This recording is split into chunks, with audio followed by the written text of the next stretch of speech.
వచ్చాడా లేదా? భూమి మీద దిగాడా? భూమి మీద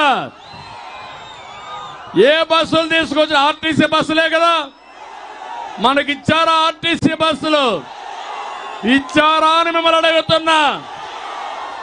రాజకీయ పార్టీ ఏ పార్టీ అయినా డబ్బులు కడితే ఆర్టీసీ బస్సులు ఇవ్వాలనా లేదా అని మిమ్మల్ని అడుగుతున్నా. అంటే సైకో రూల్ ఇది.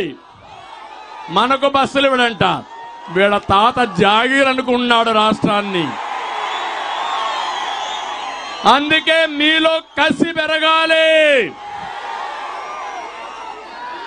ఆయన ఆర్టీసీ బస్సులు ఇవ్వకపోతే మా తమ్ముళ్ళ మోటార్ బైకులు ఉన్నాయి.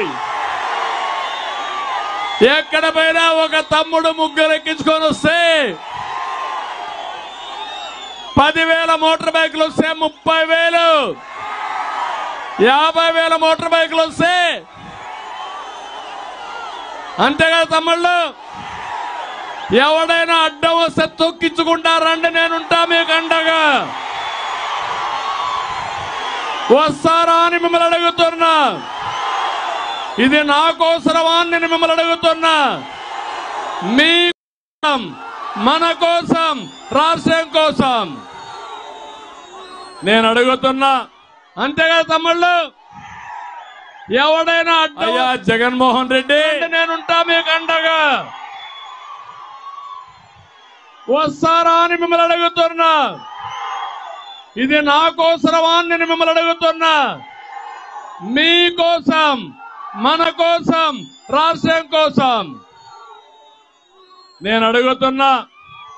ఈ సిద్ధం మీటింగ్ లో అయ్యా జగన్మోహన్ రెడ్డి, ఇరిగేషన్ గురించి ఒక్క మాట మాట్లాడావా? నువ్వు ఒక్క మాట మాట్లాడలేదు. ఒక్క లిఫ్ట్ ఇరిగేషన్ గురించి ప్రస్తావించలేదు. రాయలసీమకు ఏ పెట్టుబడి తెచ్చాడో చెప్పలేదు. నేను అడుగుతున్నా ఇప్పుడు. నేను సిద్ధం అంటున్నాడు. నువ్వు ఓడిపోవడానికి సిద్ధం.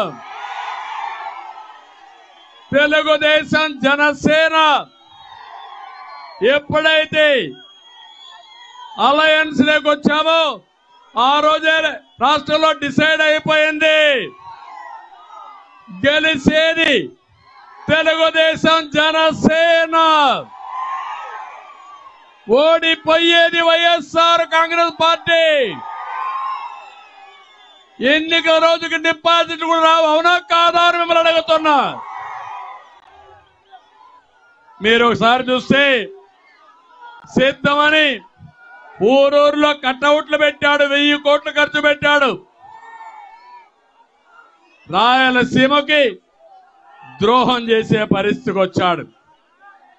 రాయలసీమ ద్రోహి ఎవరు?